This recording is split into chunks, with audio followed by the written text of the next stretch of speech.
If you're looking for the latest and greatest ways to take control of the monthly expense you have the most influence over, you've come to the right spot. Welcome to the Efficiency Insider YouCast series. I'm Jeff Julia, award-winning author and founder of Energy Project Advisors. Today I'm interviewing my good friend Prath Reddy. Prath is an investment banking director at UBS, the largest Swiss banking institution in the world. He has studied the energy sector for the past 7 years, originating bonds for utility companies. If all this sounds like Chinese, great. In this amazing episode, you'll learn how utility companies raise money, decide which fuels power your home, and how prohibition in the 1920s still impacts us nearly 100 years later. Yeah, because there's two of you on here.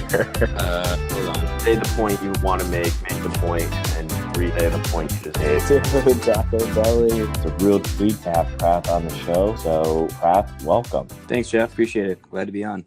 Let's just start off when people hear the term investment banking, they don't immediately know what that means or how their utility companies are involved. Could you explain what an investment bank does and make it really tangible for the audience to relate? Yeah, absolutely. Happy to. I guess the term investment banking, if you kind of break it down, it's nothing more than a bank whose customers are companies. If you think about when, anyone that's listening to this podcast, your relationship with the bank, you have a checking account, you have a savings account, you might have some credit cards with them. Well, for our companies, they bank with commercial banks, but as well as investment banks. And investment banks give them all sorts of products and accounts that they can use to manage, their business operations and their ability to kind of fund themselves going forward and finance investments and initiatives. So the investment word within investment banking really comes down to what the bank is offering these clients. So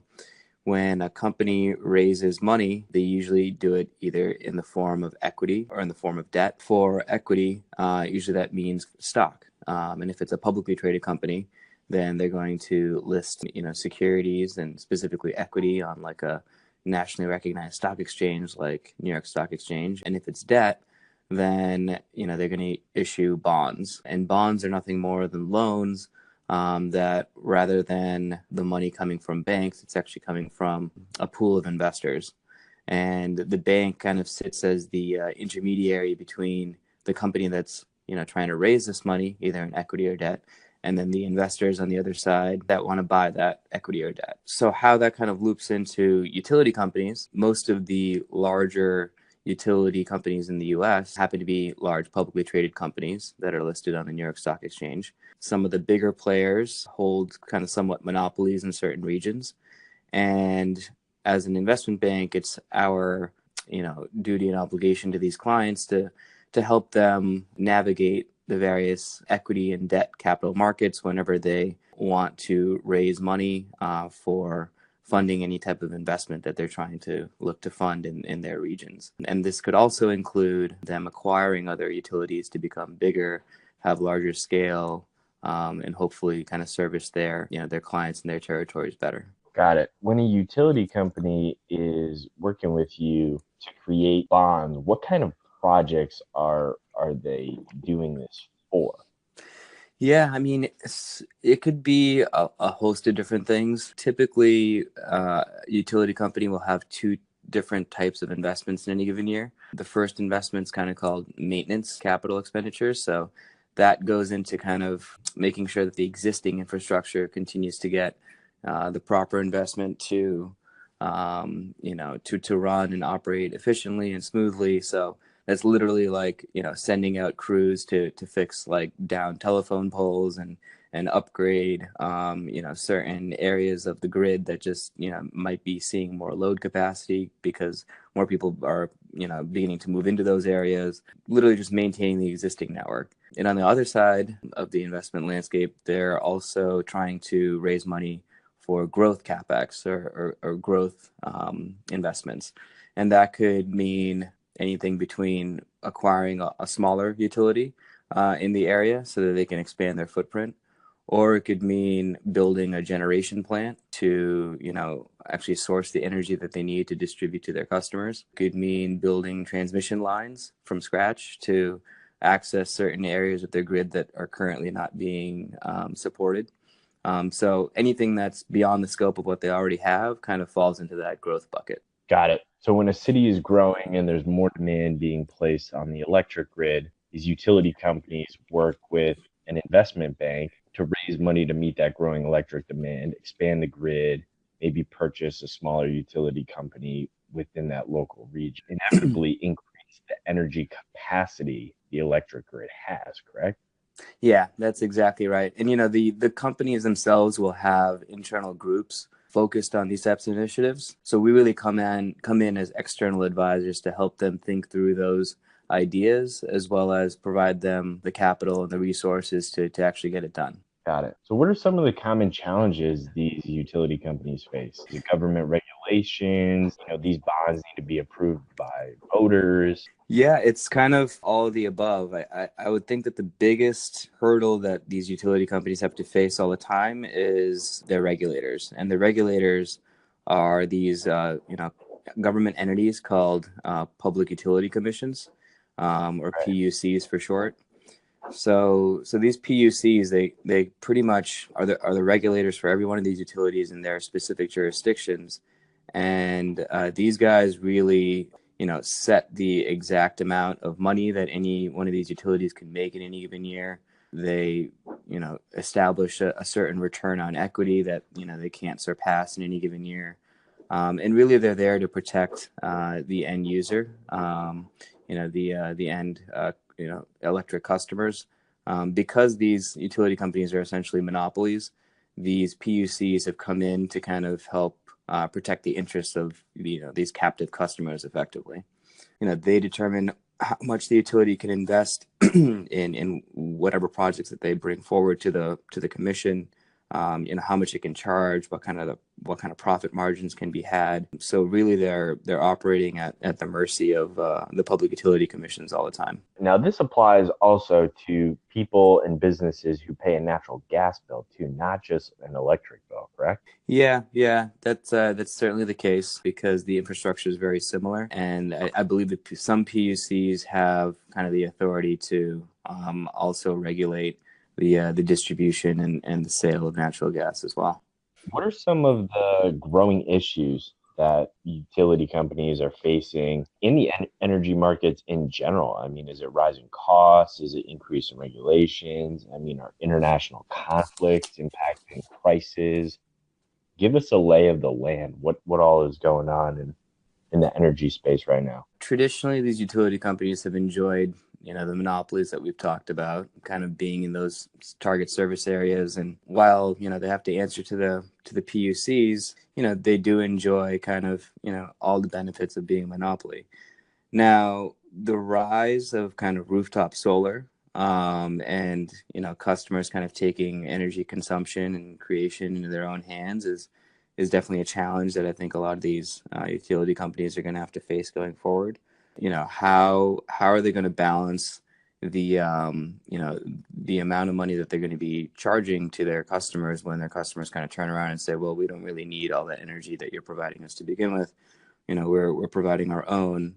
So that's obviously directly going to impact utility companies' ability to generate a return on equity that's compelling to their equity and debt investors at the end of the day. So, I think some of the ways that utility companies are grappling with this is by building out as much renewable generation as they can, and essentially offering customers a pathway to consuming green energy without necessarily having to invest in green energy themselves.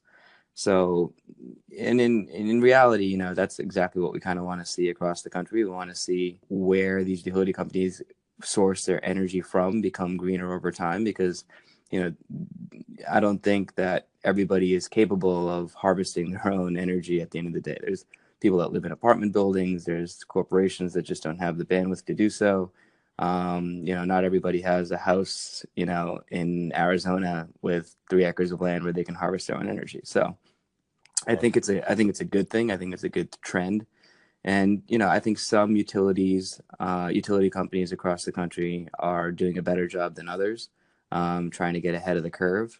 I'd say the ones in the South and ones that are in, service territories that have greater, sunlight exposure and just greater land to work with have certainly become the leaders in the utility space.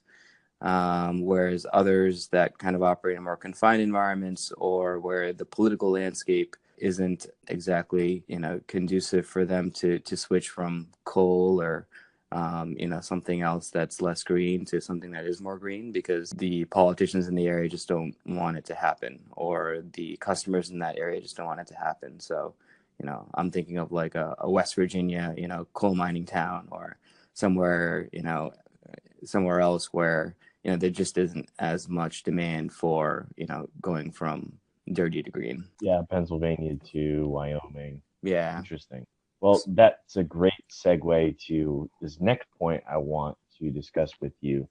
Let's talk a little about the generation of electricity. It's easy to just assume that there's one single source for the energy that supplies my home and my business, but that isn't necessarily the case, is it? No, not at all. Utility companies, they source their energy from various different pockets. And some of the pockets that they actually source it from isn't energy that they themselves are creating. So, for instance, if you look at, any of these large public utility companies, whether it's, Southern Company down south, or Duke Energy, or, Sempra or NextEra, all of these guys, if you put up a pie chart next to each one of their names, you're going to see a different breakdown of exactly where they're getting their, load capacity from. There's a certain percentage that's, these days now more and more being allocated to green, whether that's in solar, wind, or hydro or geothermal. And then you have a good chunk of that pie coming from natural gas. And that just has been the case for the last 10, 15 years. You've seen that slice of the pie grow, just given the availability of cheaper natural gas across the country, thanks to the shale boom, and domestic energy companies being able to pump that stuff out of the ground cheaper. And then you still see varying degrees of power coming from coal generation. And like I said before, there's some regions that have higher percentages coming from that than others. And lastly, there's kind of a segment for nuclear. And nuclear is an interesting one because, it is considered to be kind of a green energy for sure, because it's just so sustainable over time and doesn't really have huge impacts to the environment. But, these are legacy systems for the most part. These are nuclear plants that were built back in, the 50s, 60s, and 70s that continue to operate. There are a couple new nuclear generation plants that were being constructed down south, namely in the Southern Company and Duke Energy and South Carolina Gas and Electric. Those three companies together were kind of building new nuclear plants, but there was kind of a spat over the contractor that was building those plants, and the contractor filed for bankruptcy, and it was a Japanese-owned company. And yeah, if you read up all about it, it was this whole Westinghouse case, and Westinghouse was the contractor that was building these three large nuclear plants down south for these, U.S. traded public utility companies. And Westinghouse was majority owned by a Japanese conglomerate, which obviously posed some political risks. But at the end of the day, one of them had to be scrapped, more or less. And the other two, are now kind of have all these cost overruns that, Southern Company needs to effectively pass along the cost to their customers. So that obviously isn't the ideal. So, I guess looping back, nuclear energy is an interesting slice of the pie because it costs so much to put it in place in the first place. And it creates a tremendous amount of pressure and political will to get it done. But once it's in place, it lasts for 100 years plus, and it's sustainable. But it's just tough to get a greater share of that pie. So a utility company, to build a nuclear plant, they would leverage an investment bank's services to raise bonds for that project, correct? Yeah, bonds can be raised for specific projects, or they could just be raised for the company, and then the company can use the money for whatever they want. So in those nuclear plants cases, the utility company in question, set aside a good amount of money to get it built from kind of the corporation level, but it was the regional territory level that was going to operate it going forward. So the bonds were kind of raised at that entity to help fund the project. So when all of this stuff went south, you actually saw, the bonds that were raised at that entity, not necessarily for the project, but at that entity, go sideways. And they've been kind of trying to deal with it ever since. Well, that's really insightful. And while we're talking about energy generation, most markets ebb and flow. There's a rise and a fall, and the economy has a cycle of rolling over. And same thing with the housing market. When we're looking at, coal and oil and natural gas, are any of these energies in a bubble that's about to burst, or is there going to be a budding energy crisis? Can you talk a little bit about what you're seeing in terms of prices and where the markets are, the energy markets are? Yeah, I don't think that there's necessarily a bubble on the horizon because these things move pretty slow. And I think everyone can kind of react to it. It's not a bubble in a traditional sense where, you see, prices, beginning to climb up, and you have investors trying to get on the bandwagon and take advantage of the price movement. And, then all of a sudden the music stops and everyone, is left holding the bag. I don't think that's necessarily the case here. The only parallel that I could potentially draw is that, there was a slight bubble when it came to natural gas production and infrastructure being built around it, and there is some criticism as to whether or not natural gas will be the dominant energy provider going forward. So if you, kind of hop in the time machine and go back 10 years, before the natural gas boom really took effect, there really wasn't much infrastructure to get that gas around the country and out of the ground and into these generation facilities, and then transfer them into electricity and what have you. That infrastructure just didn't exist. So over the last 15 years, you've seen a huge build out of that. You've seen huge companies form on the basis that the natural gas boom will continue, and that the infrastructure is needed, and that is going to be America's energy policy going forward, that most of it is going to come from natural gas. And then you saw the utility companies kind of respond to it by building natural gas generation plants, investing in pipeline companies that take the natural gas from point A to point B, building out their own infrastructures to an extent, making large investments in it, hoping that it'll pan out for the next 10 to 20 years. Now, whether or not natural gas is going to be the dominant player 10 or 20 years from now, I guess is a topic of debate, because there's some utility companies that decided not to fully engage in the natural gas bubble or boom, whatever you want to call it, and skip straight to renewable. And maybe those are the utilities that will get rewarded, in 10, 15 years time. Yeah, I've heard this analogy a few times. Natural gas is like the hybrid car of energy. It's not quite 100% renewable, but it is definitely a stepping stone to that energy transition, that clean energy transition. Yeah, exactly. It's considered a gap fuel, going from fossil fuel to renewable. And I think some utility companies, maybe viewed it more as a gap fuel than others. Got it. Here's a question for you. Now, when a utility company is determining that pie chart, that their energy portfolio, what are the pros and cons, and maybe some of the decision-making process they use there to determine, how highly weighted they are with a conservative fossil fuel mix versus, a progressive clean energy mix? Yeah, there's a couple different factors that they look at. Prices, supply. Yeah. I mean, certainly it's an economical, decision at the end of the day. Typically, it's whether or not they think there's a market for this type of energy going forward, whether they can source it cheaply, and whether or not that mix is right for their service territory.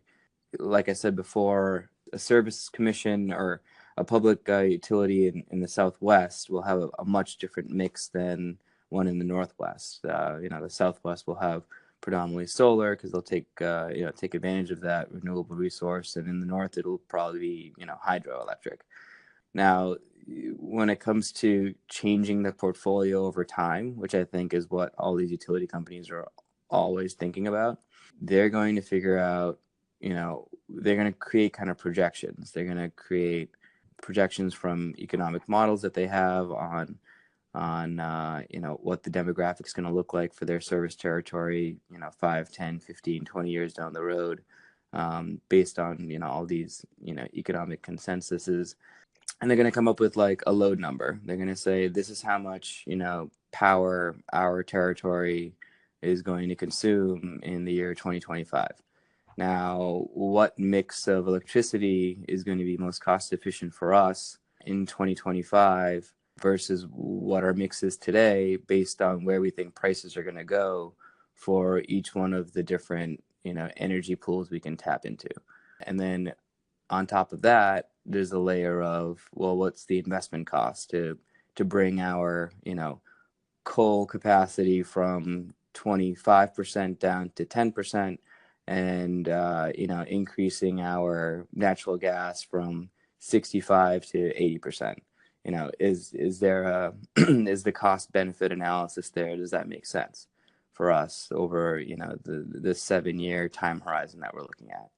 And they're going to do that for every single one of their segments, and they're going to kind of factor in all these different variables and come up with an assumption and just kind of stick to a game plan, but make tweaks to it yearly. But once you kind of identify the the right mix in a target year, they are going to begin making longer term investments by building out the infrastructure that's required to actually generate that electricity or transfer it, or be able to accommodate that mix in the future.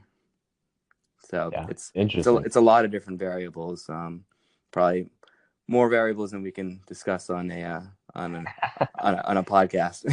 Yeah. Well, switching gears a little bit, you were recently in Austin. It was amazing catching up with you. We were walking down South Congress Street, and you were sharing this incredible story about prohibition in the 20s, the 1920s, and the 30s, which I found absolutely fascinating, and how its effects are still impacting us today. Could you reshare that story to the listeners? Yeah, this story blew my mind too, so I'm glad you're bringing it up. So from various different sources that I pieced together, specifically this documentary that I watched a couple of years ago called Fuel. It's on Netflix, I think. So for all the listeners, jump on Netflix and take a look whenever you get a chance. The story goes like this. So back in the early 1900s, you had the Rockefeller oil interests kind of gaining notoriety and power, especially to the late 1800s, and demand for oil was skyrocketing, especially because of Vanderbilt and his railroads and Carnegie and his steel. They were able to build out this railroad infrastructure that spanned across America and required Rockefeller's oil to effectively power these locomotives and all the machinery that's required to continue this expansion. Now, Rockefeller knew that he needed to protect his interests as the rise of the automobile presented itself. Now, with Henry Ford's, assembly line breakthrough and the advent of everybody in America basically having an affordable car, that presented, a huge opportunity for Rockefeller to make the combustion engine basically the end all be all, user of oil and gasoline.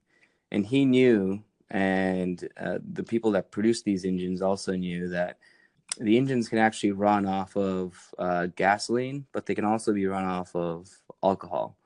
It's a very easy tweak, and even cars these days, a certain number of cars, and it depends on the geography, but a lot of them can accept ethanol in substitute of gasoline, and ethanol is nothing more than just a slight variant of alcohol. Now, back then, Rockefeller knew that he couldn't let these combustion engines all of a sudden be powered by alcohol. That would obviously completely ruin his oil empire. So he went to Washington. He lobbied, Congress and work through the back channels to effectively come up with this grand master plan of let's make alcohol illegal, and hence prohibition came forth. Now everybody in the country and in the world thinks that prohibition was because the government was trying to protect consumers of alcohol, like people, but the actual consumers that were being prevented from using alcohol were combustion engine automobiles. Amazing. Yeah. I mean, typical government, but it's pretty mind-blowing. Ethanol. Other countries throughout the world, like Brazil, for example, their vehicles are powered by like a gas blend with 85% ethanol and 15% gasoline. And here it's like literally the flip. Exactly. Some vehicles, flex fuel vehicles, only have like a 15% ethanol blend, right? Yeah, exactly. And if you watch this fuel documentary, it goes into kind of the arguments as to why gasoline shouldn't be purely ethanol, or the opposite end of the argument there, because people say, well, if it's 100% ethanol, that means that you're destroying food stock, because the ethanol is usually sourced from corn or other vegetation that can produce it. So they're saying, well, that's a complete waste of food. Why would you do that? Why would you grow all this crop and then just use it for fuel? But I think the other side of that argument is you can produce enough corn sustainably to feed people and cars. So it's an interesting documentary there. Generation has Elon Musk, so we won't have to be dealing with this for too much longer. Exactly. We can just leapfrog this whole debate and just go straight to a more renewable, sustainable source of power. Yeah. Well, in wrapping up here, I have a few more questions for you. Looking forward, where do you see the utility industry going in terms of its energy generation portfolio? Is it going to be going more renewable, more clean energy, or are the fossil fuels just so embedded in the mix that things really aren't going to change too much? Yeah, I mean, I think it's going to depend on the geographies in which they operate. I think some are going to be slower than others to adapt to kind of the global trend towards greener. I honestly firmly think that, in 20 to 30 years' time, we're going to see the utility companies of America source most of their energy needs from renewable resources. It just makes sense. Wow. For them, once they create the infrastructure, right, and once they make that initial investment, they reap the rewards of it for free forever, barring any cost to maintain, the panels or the wind farms or, the dams or whatever it might be. They don't need to buy fuel to put through that system like they have to do with natural gas or oil or coal. So for them, it's kind of a no-brainer. It's just a matter of how efficient that initial investment is going to be for them. So I think as wind farms, as solar, as hydro and geothermal, as all of these get more efficient over time, it becomes a much easier cost-benefit analysis to jump on the renewable wagon versus being a defender of kind of the older fossil fuel systems. And it's just going to make sense for everybody. But it's a gradual process. They also want to be able to get the return on the investment that they put in to all these legacy systems as well for as long as they can, until pumping in more natural gas into their generation facility doesn't outweigh the 3 or 5 year time horizon cost of building out solar that will completely substitute that generation. Every utility company is going to have their own break-even analysis when they have to kind of cross that bridge. Thinking about it in simple terms, why would you not have most of your energy come from a source that you don't have to pay for anymore? Yeah, and Texas has really done a great job in terms of wind farm generation. Over the recent years, they've invested heavily in building out wind farms, and the PUC released an article that showed rates overnight actually went negative, meaning if you were using electricity at night, you were getting paid to use that electricity because there was excess wind supply capacity in the utility grid that it was actually a credit to the customers that were using energy overnight, which I found completely fascinating. That is awesome. And here in New York, there's, our utility company here is Con Edison, and they actually provide customers the option of picking which energy source they want their electricity to come from. So Con Ed, produces their own energy via, a random, or not a random, but a very thoughtful mix of different sources. But rather than going through Con Edison for not only distribution, but also the source, you can also pick these other sources of energy that can run through the Con Edison distribution system. These companies are called ESCOs, or energy service companies. And they work with Con Edison to effectively, provide them the power that they can then go ahead and distribute to customers that elect to receive power from that ESCO. Right. And there's certain ESCOs that have more of a green slant than others. And in many cases, the ESCO that you choose can actually lower your electric bill below what Con Edison would give you if you otherwise just chose Con Edison to provide you as well as source you the energy that you need. Right, and Con Edison is the default provider, and the rate there is variable. The supply rate is variable, and New York, for the listeners, is a deregulated energy market. Austin is a municipality, meaning the city actually owns the electric grid as well as the energy supply. So in a deregulated market, ratepayers, both business and residential, have the luxury of choosing their provider, what source of energy they want to feed their home or businesses. And they can also lock in that rate over a 1, 2, or 5 year term. Yeah, I mean, it's amazing. I just switched over to a different ESCO recently, and our electricity bill is probably 25% cheaper than what it was before. And I have the full confidence that the energy is actually coming from a mix of solar and wind versus whatever Con Edison was able to provide me. That's great. Yeah, I've chosen to do the same thing, both with my business and where I live. All of my energy comes from 100% Texas wind.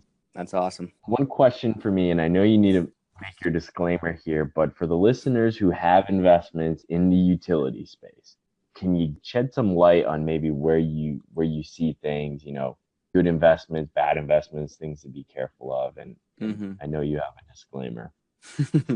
Yeah, my disclaimer is anything that I say right now should not be construed as investment advice, and you should consult with your own professional investment consultant on making any investment decisions.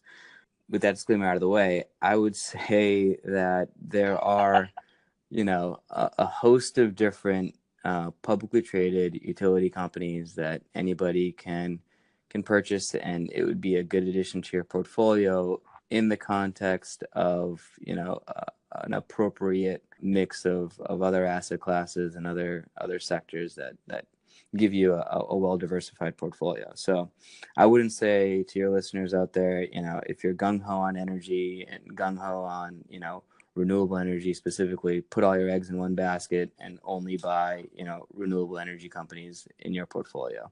That's not the right investment advice, and that's not the right recommendation. Everybody should have, a certain percentage of their portfolio dedicated to energy. And then within that energy bucket, you should make, sound investments that you think make sense, that fit a certain profile that you're trying to target. So within that bucket, I would say that there are a couple utility companies in the country that have definitely taken a leadership role in becoming more renewable friendly. NextEra Energy is one that kind of comes to mind. They're the big utility company that's based out of Florida, and they have service territories all over the country, but predominantly in Florida. They've made leaps and bounds in terms of creating the most renewable centric mix of energy which I think is great exposure to just the renewable space overall, because like I said, they're leaders in the space, and they continue to kind of push other renewable companies to circle around their needs, and they are just huge consumers of PVs and wind farms and all sorts of different renewable sources at this point, that I think the industry is kind of huddling around them and viewing them as kind of the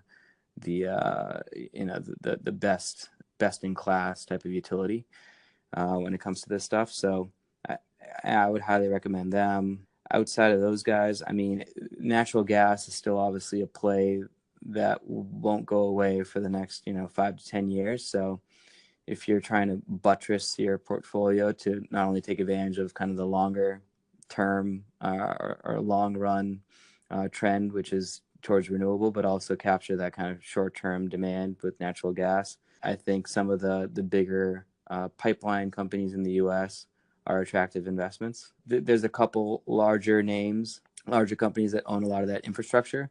And when you own the pipeline companies themselves, there's not much risk in terms of commodity price, because these guys usually just have contracts that are fixed with end suppliers and users, and they're just kind of using their pipelines as tolls, or as toll roads rather. So they're kind of stable in that sense. But as long as natural gas continues to be a big source of energy for these large utility companies, all the gas that flows through them will keep them in business.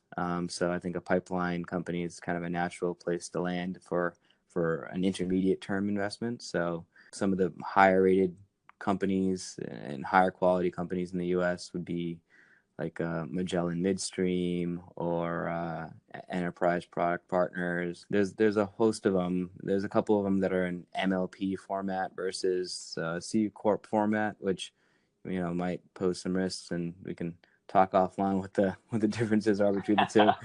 But I'd say those are two good areas to start. Like any utility companies that are renewable focused, that will continue to make those investments for the long term, and then for the short to intermediate term, the pipeline companies that are transporting natural gas across the country. Got it. Here's the last question for you. We talked briefly, we dropped Elon Musk's name, Tesla.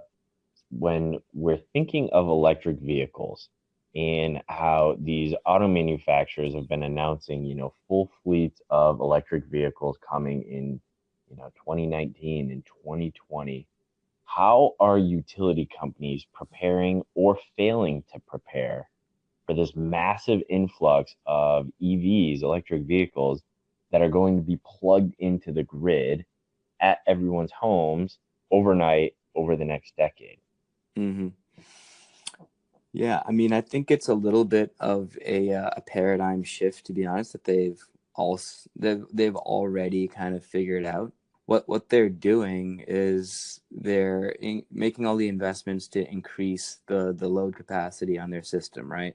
So if there's an influx of electric vehicles being plugged in onto the grid, they're already making the investments for these cars to come online and have enough power to get juiced and drive around. Now on the flip side, by issuing the bonds, right?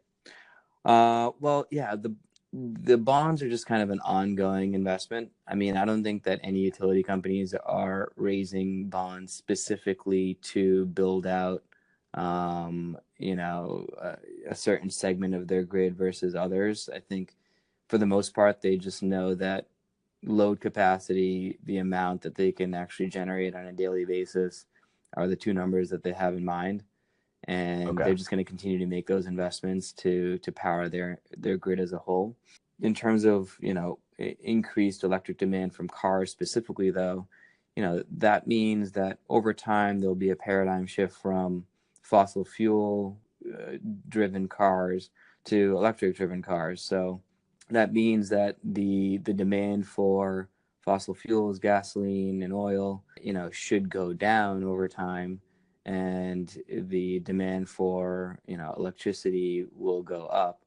And for any of those utility companies that didn't make huge investments into renewable resources to power their grid, they should actually, on the flip side, see somewhat of a tailwind benefit of there being a decreased demand for gasoline and oil, and they should be able to kind of buy up that energy on the cheap for their legacy systems to, kind of continue operating and still give them the the appropriate load demand that'll be required for their service territory. So I think in either case, companies that made the right investments that will be renewable focused will have enough energy to kind of go around for all the influx of electric vehicles, but as well as for those that are kind of on the tail end, those guys should be okay too because of lower fossil fuel costs.